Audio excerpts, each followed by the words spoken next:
I'm training to run a sub 48 second 400, and in this series I document all of my workouts and bring you guys along on the journey so you can see exactly how I progress over time, modify my workouts throughout the year, and hopefully break 48 seconds in the 400. In this episode, I do some 200 meter repeats, acceleration work, a hard 300, and some hill sprints. I started on Tuesday with 200s. My end of year goal with these is to have them all at 24.5 seconds or faster, which reflects my ideal finishing pace in the 400. I'm definitely not in shape for that yet, so in this phase of training, I'm aiming for anywhere between 24.5 and 26.5 seconds. This was a rainy day, but luckily it was still warm enough that I could run pretty fast.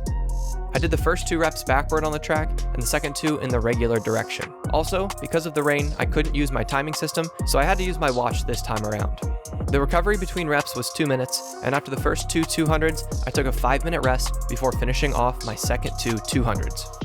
This second rep was my slowest in the whole workout, and I started overthinking things and telling myself that I needed to just end the workout right there since I wasn't getting in the quality I was hoping for. But the whole point of the 5-minute rest after this rep was to give a reset and get me back on pace for the next rep, so I convinced myself to stay in the workout and keep pushing hard. I'm happy that I did because my third rep ended up being the fastest of the day with a time I was thrilled with. Also, you probably picked up on this by now, but I run all these with rolling starts to help replicate the second 200 of the 400. I've been struggling quite a lot with 200s this training year, and this workout felt like a good step in the right direction. It still hurt like crazy, but for the most part, I felt smooth, controlled, and like it was a manageable workout.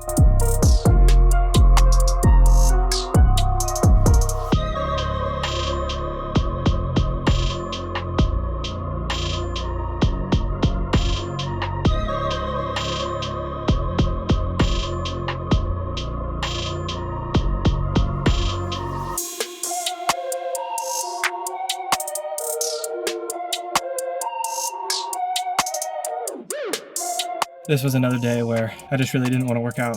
My Achilles and calves are really sore for some reason. Probably a mix of increasing sprint volume and those long isometrics I'm doing. They're great for your tendons, but sometimes I find they can make you a little sore for a while. So between the weather and everything, I was making a lot of excuses, but I decided I was here. I already missed a day. I don't want to get too far off. I want to be dedicated. So I got through the workout, finished with an average time that's in my acceptable range for right now. So I'm still a little bit sick, but definitely on the mend. Getting better. Tomorrow's going to be an off day, and then Friday will be another speed day. Saturday will be an endurance style day. And yeah, we'll see how it goes. Right after the workout, I got in the gym and started deadlifting.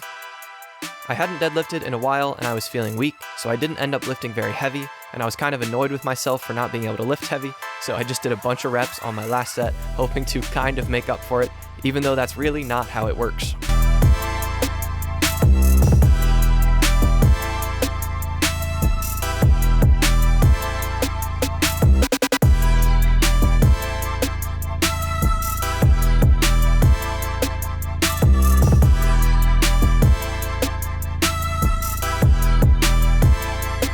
Today I've got a little bit of acceleration work that I'm going to do, probably some 4-point starts but without blocks because I forgot to bring them. And the app that I use for timing just had a recent update where you can do a thumb release timing method. So it starts the timer as soon as my thumb lifts off the first phone, then it'll stop the timer as soon as my body crosses through the camera view of the second phone. And so that'll be very, very nice for timing acceleration work and stuff, which is something I haven't been able to do before. So anyway, I'm going to do that, and then I have a 300 with a 30-second rest, and then there'll be a backup rep of, I think, 150 meters, and it'll be a rolling start. So it's going to be an absolutely brutal one, but the whole thing will be done in less than a minute and a half. So yeah, I'm a little nervous for that, but it is what it is. Just got to get this acceleration work out of the way first, and then we'll jump into the hard stuff.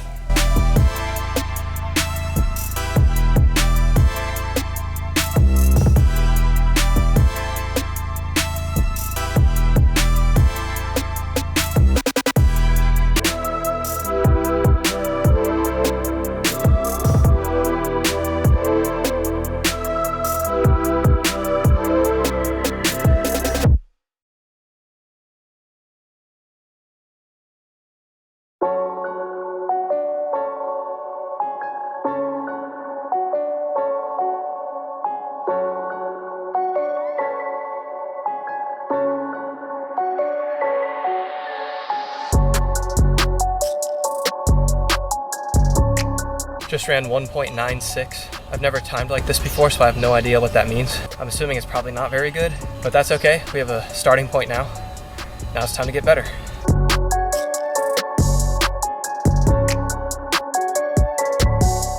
slightly slower on that rep. I think I hesitated a little bit between my 0 step and my first step. Probably just 1 or 2 more and then we'll get to the hard part of the workout.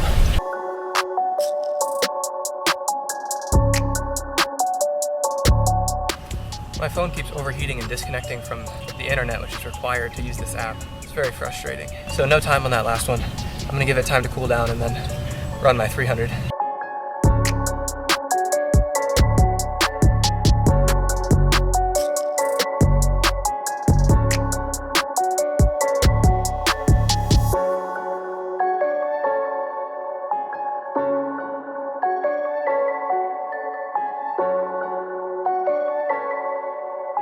I started out a little bit slowly in the 300, but I felt like I was able to maintain my speed quite well and ended with a solid time. The 150 afterward was awful and very slow, but in this case, my biggest focus was just making myself move faster than a jog immediately after a hard rep, and for the most part, I was able to pull that off.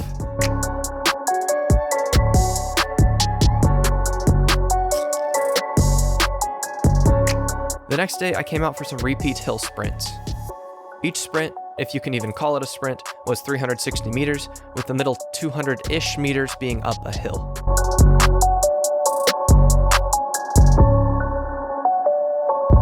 The recovery was a slow jog back down the hill, which ended up being about 3 minutes and 15 seconds on average by the end of the workout.